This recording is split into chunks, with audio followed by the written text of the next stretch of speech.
So hello everyone, Chris here from IELTS Advantage, and you're very welcome to this new course, the IELTS Writing Task 1 Academic Band 7 Challenge. So the aim of this course is to take you from someone who might be unsure about what's going to happen in Task 1 or not very confident about Task 1, or someone who's really struggling with Task 1, to simplify everything and show you exactly what the examiners are looking for and show you what it is required to get a Band 7 or above for Task 1 Academic. So this is the first lesson of 5 lessons, and they'll be posted every day at 1 p.m. UK time this week.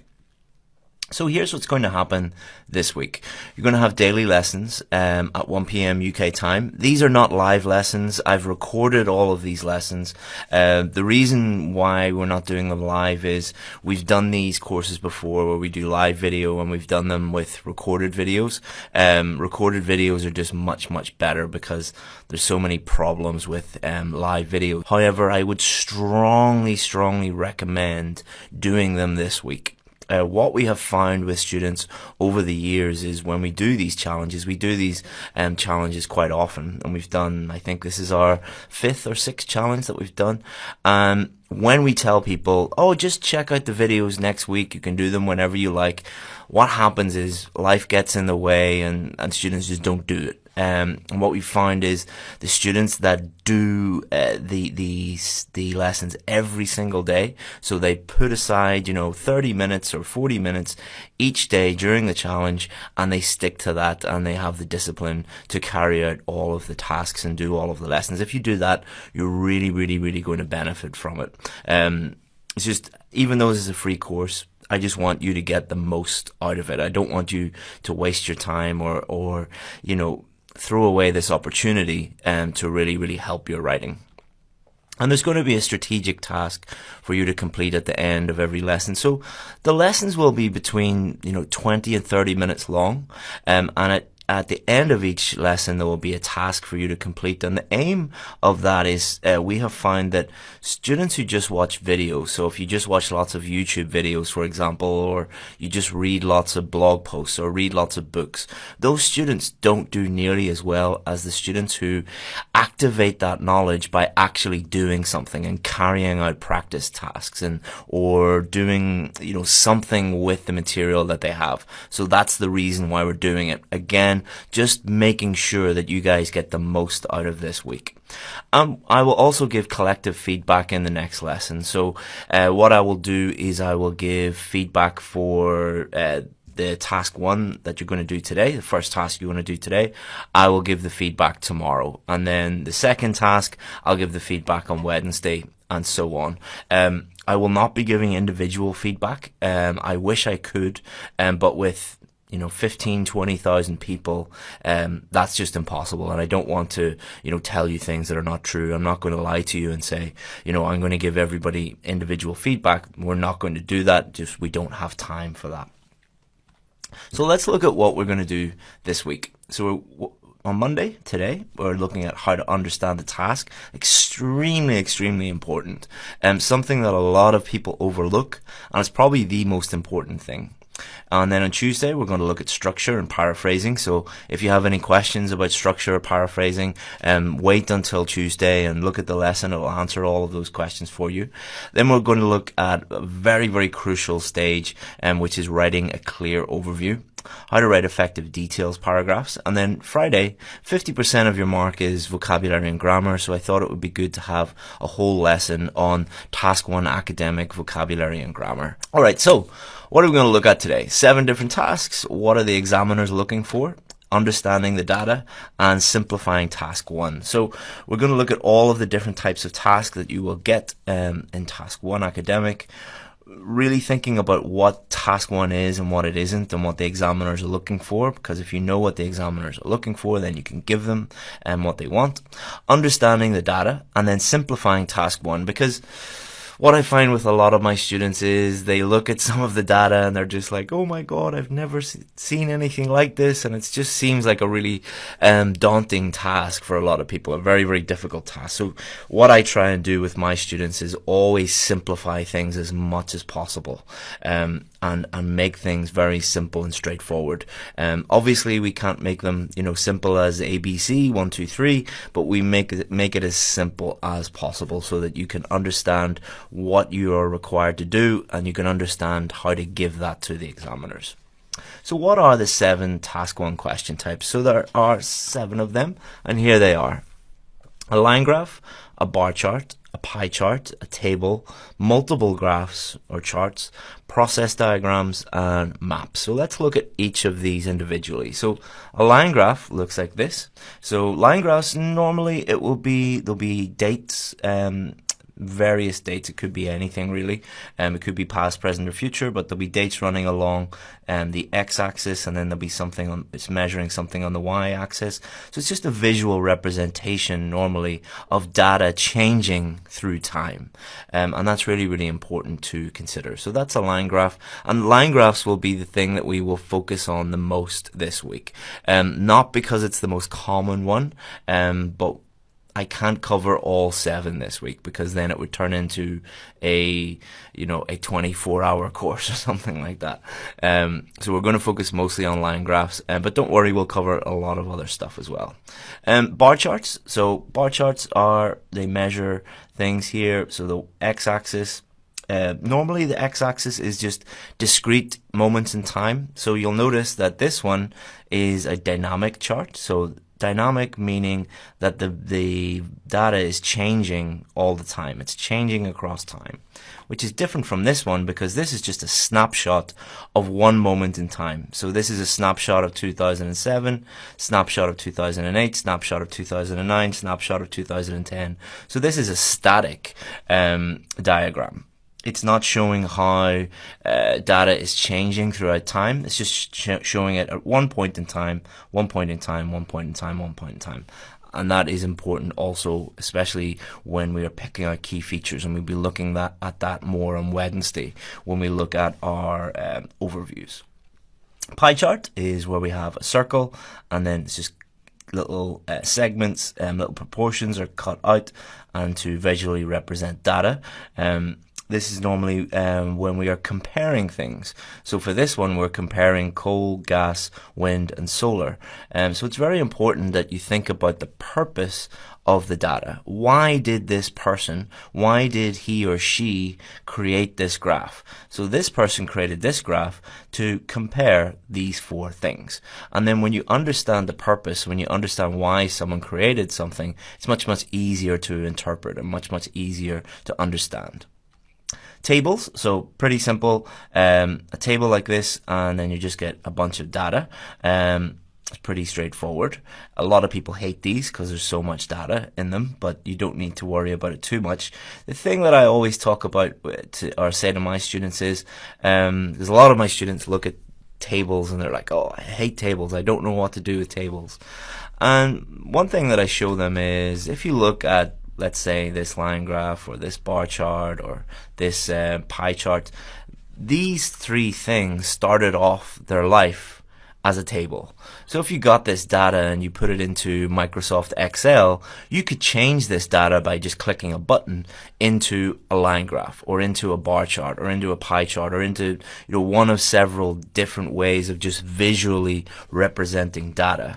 So the line graph, the bar chart, and the pie graph there are just visual representations of data. The reason why they exist is because it's just easier for us as human beings to understand data that is nicely visually represented rather than just cold hard data. But there's no reason to really fear tables at all, and we'll look more at that later this week. You might also get multiple charts and graphs. So this one is a table and a pie chart in the same question, but you could get 6 pie charts. You could get a line graph and a bar chart. You could get a table and a bar chart, or 2 bar charts, or 3 bar charts, or any configuration of them. Again, this is something that when students see, they think that this somehow is more complex than this. But if you think about it, it's just two different data sets, and it's nothing really to worry about. There was a question not so long ago, and it had 8 pie charts. We did this with our VIP students, and our students were freaked out when they saw 8 pie charts. And what we did was we just broke everything down and showed them how simple it actually was. So if you see something that looks very, very complex, it's not really that way in reality when you look at things and simplify everything and break it down. And that's what we'll do more of in this lesson today. You might also get a process. So I took this from one of the Cambridge IELTS practice papers books because I don't have the skill to draw this by myself. So what you'll get is, it could be a man-made process like cement production, concrete production, something like that, or it could be the life cycle of a butterfly or something like that, like a natural process that happens in nature. And what they want you to do is basically the same as with these ones. And we'll talk about that in a minute. It doesn't matter if it's a line graph or a bar chart or a pie chart or a table or multiple graphs or a process or a map. What they want you to do is the exact same thing, and it doesn't really change. So do not worry too much about these and the fact that there are many, many different questions and different question types. So the last one is a map. And normally what they'll do is they'll show you 2 maps or 3 maps. I've never seen one on the real test with just 1 map. What it normally is 2 maps or 3 maps. And what they want you to do is just compare the differences. So this one is before and after. Often you'll get maps where it'll show you something, the way something looked in the past, how it is in the present, so you have to compare those 2 things. Or it might show you how something looked in the past, how it looks today, and how things are proposed to change in the future, and they just want you to compare those things. Again, people see these and they're like, I know nothing about maps, I don't know anything about this. You don't have to. Don't worry too much about it. Okay, so there are 7 different questions, and we just showed you those. So here are some things that you should be aware of and you should be considering. Don't be afraid, all right? The worst thing that you can do is tell yourself, I'm terrible at task 1. I don't know anything about this and I'm really bad at it. If you do that, you're automatically just not going to do very well. I remember I had a French teacher, and I hated the French teacher, and I always told myself, like, I'm no good at French and I'm never going to visit France. Why do I need to learn this stupid language? And that was the only subject that I ever failed. And it wasn't because I was bad at languages, it was because I had this mindset of, I don't like this, it's terrible, I don't need it, it's stupid, I don't like the teacher. I just had this very, very negative mindset about it. So what this course, a lot of this course is going to do is just changing your mindset about these task 1 academic questions and showing you that they're nothing to fear, that when you break them down and simplify them, they're more straightforward than you think. But you should prepare for all of them. A common question that I get asked by students is, like, how often do maps come up? Or how often do process diagrams come up? Or what's the most common one that you're going to get? And what they're really saying is, are there any that I can skip?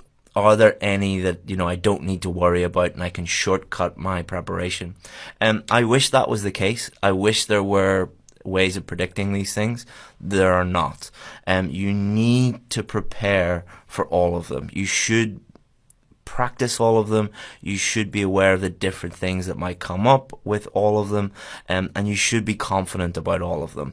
Because if a really, really unusual question comes up, this is something that I used to tell my students when I used to teach normal classes for the British Council. And I remember I had a group of students, and they hated maps and process diagrams, and they really fought me on this, and they were like, we don't want to learn about this, and let's just hope that they don't come up and we might be lucky. And I forced them, I really, really forced them. I did a whole class, a whole 2-hour class on maps, and a whole other 2-hour class on process diagrams, and I really, really made them practice and get feedback on it.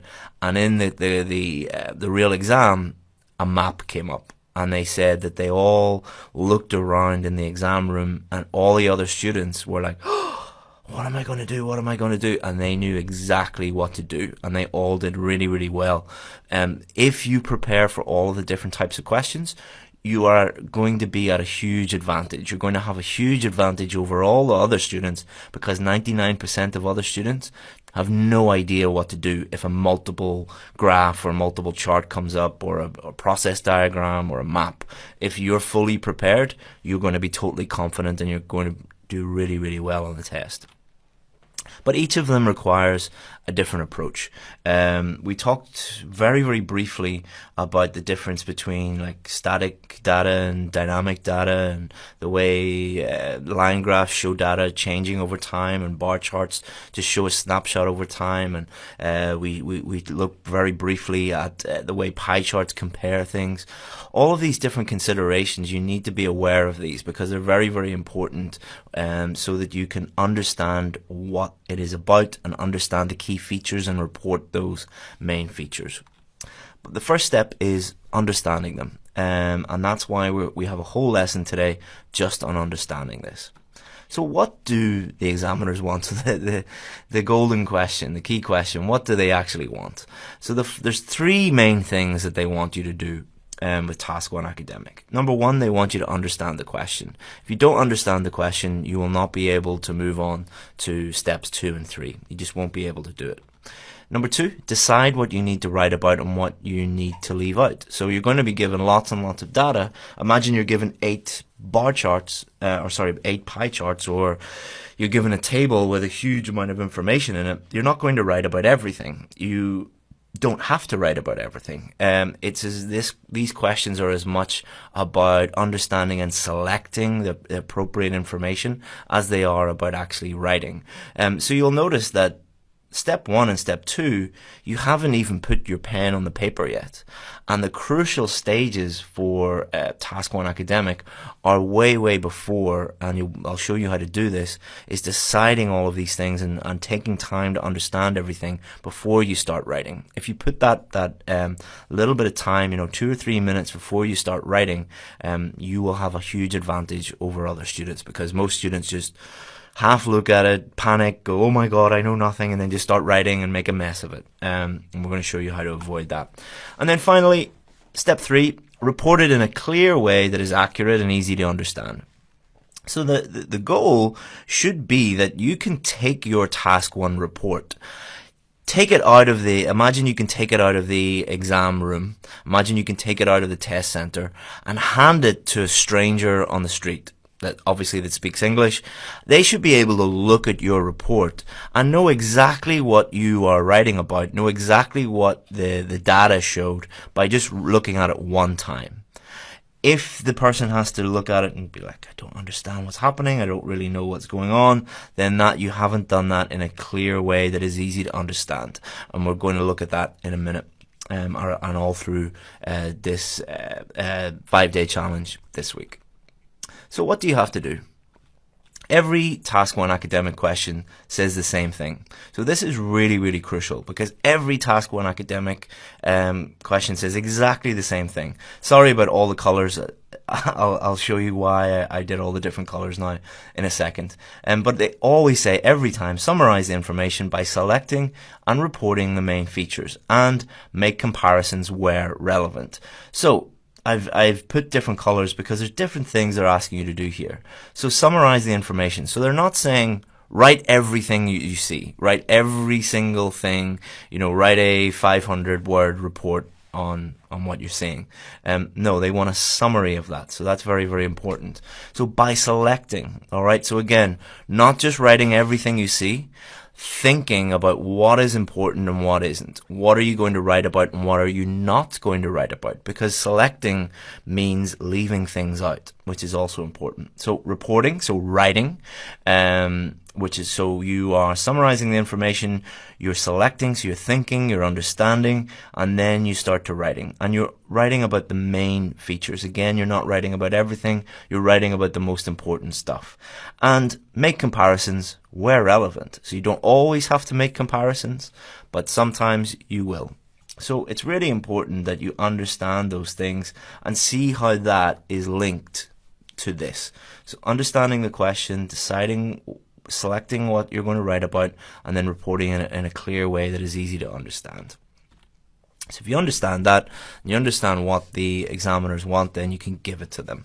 So let's get into a little bit more detail. We can't look at every single graph and question type in all of these lessons. So what we'll do is we'll focus on line graphs. This video is over 20 minutes long already.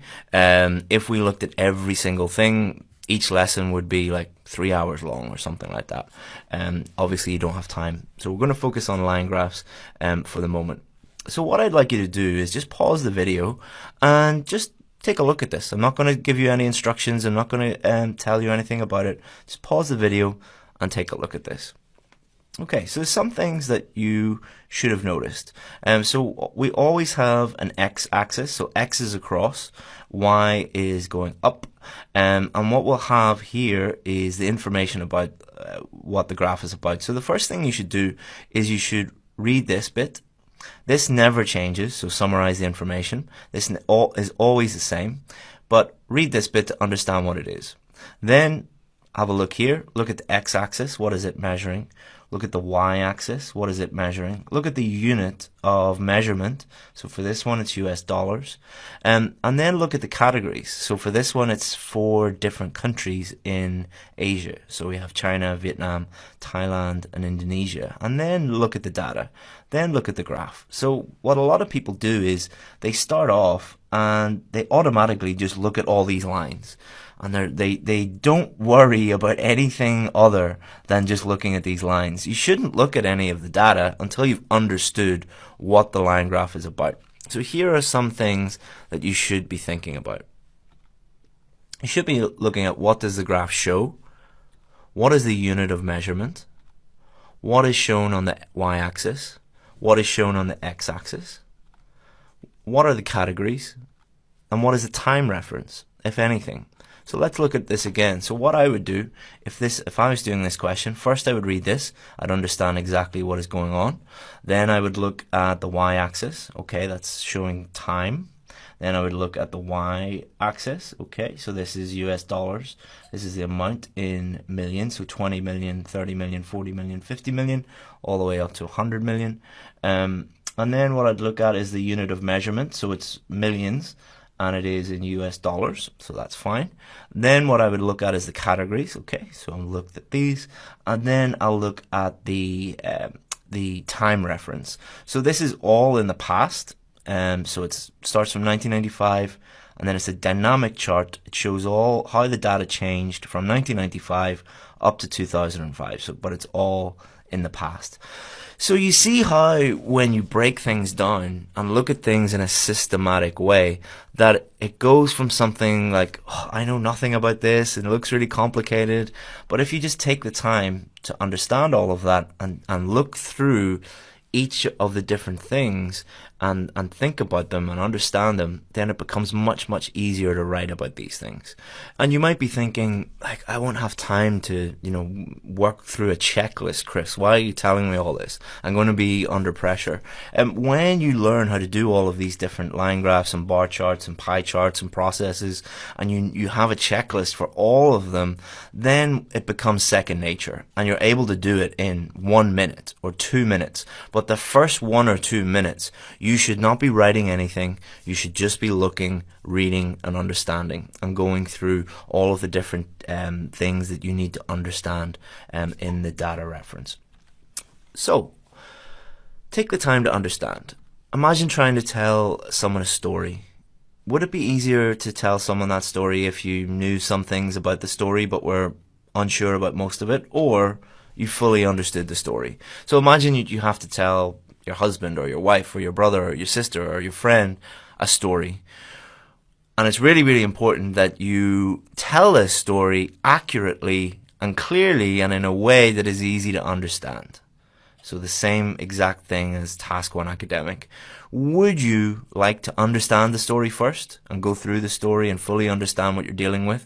Or should you look at the story, very, very quickly and leave out a lot of information and not fully understand it? Of course, it is going to be far easier for you to tell that story in a clear accurate way that is easy to understand if you fully understand that story first. And that's exactly what they want you to do. They want you to understand the data, pick out the key features, and report them accurately. So, what I hear from a lot of people, I've picked doctors and nurses for my examples because I deal with a lot of doctors and nurses, but what I hear from a lot of nurses and doctors, but other professions as well, is Task 1 academic is stupid. So I'm a nurse, I don't know anything about cars in Asia. Or I'm a doctor, how is writing about cars in Asia relevant to me? So the main thing to remember here is they're not testing your knowledge of cars in Asia. They're not testing your ability to report things about cars in Asia. They're testing your ability to look at data, understand data and report data, or understand and report factual information. Because think about what they are actually testing. In the real world, will you be able to look at factual information and report it clearly and accurately? So if you're a nurse, or a doctor, for example, and you're looking at your patient's charts and you're looking at test results or factual information about that patient, do you think it's a good idea for you to be able to look at that data, understand that data, and clearly and accurately report it in a way that is easy to understand for the person reading that? That's all they're doing. So don't think about it like, I have to be an expert in cars, data relating to cars in Asia. You don't need to know anything about that. What you're being tested on is, can you understand any data and just report it clearly and accurately? So here's your first task. Look at the following line graph. Take a few minutes to fully understand the task and then report the key information. So rules. Before we look at this, let me just go through a few rules just so that we can get everything done as efficiently as possible. Only post your answers below this video. Please don't email them. Please don't send me them on Facebook Messenger or anything like that. Please just post them below this video in the comments. Do not demand that I look at yours. You're not special. There are 15 to 20,000 people in here and they all want feedback. What I'll be doing is I'll be looking at them all and I'll be giving global feedback, general feedback on all of them. Please do not send me emails and messages demanding that I look at yours. That's not cool. And keep it simple, guys. Do not put pressure on yourself to do this as quickly as possible or, as accurately. Do not worry about grammar and vocabulary and all things like that at this stage. We're going to look at that later in the week. Don't worry about making little mistakes at this stage. Just keep it simple. So here's your task. What I would like you to do is I would like you to look at this graph and I would like you to report the key information. So here's the key information. Here's the graph. So look at the graph and basically just answer these questions. So what I want you to do, just take a few minutes, understand the graph, report the key information, put it in the comments below this video. Very, very simple, guys. You might think that that's, easy, but 99% of IELTS students do not do this and do not even think about this. So it's really, really important that you're able to do this. So thank you very much for your precious time. I really appreciate your time and your trust. And tomorrow's lesson at 1 p.m. UK time will be posted and we're going to look at structure and we're going to look at paraphrasing. Thanks very much, guys. Hope that you enjoyed the first lesson and looking forward to reading your tasks. Thank you very much, guys. Bye-bye.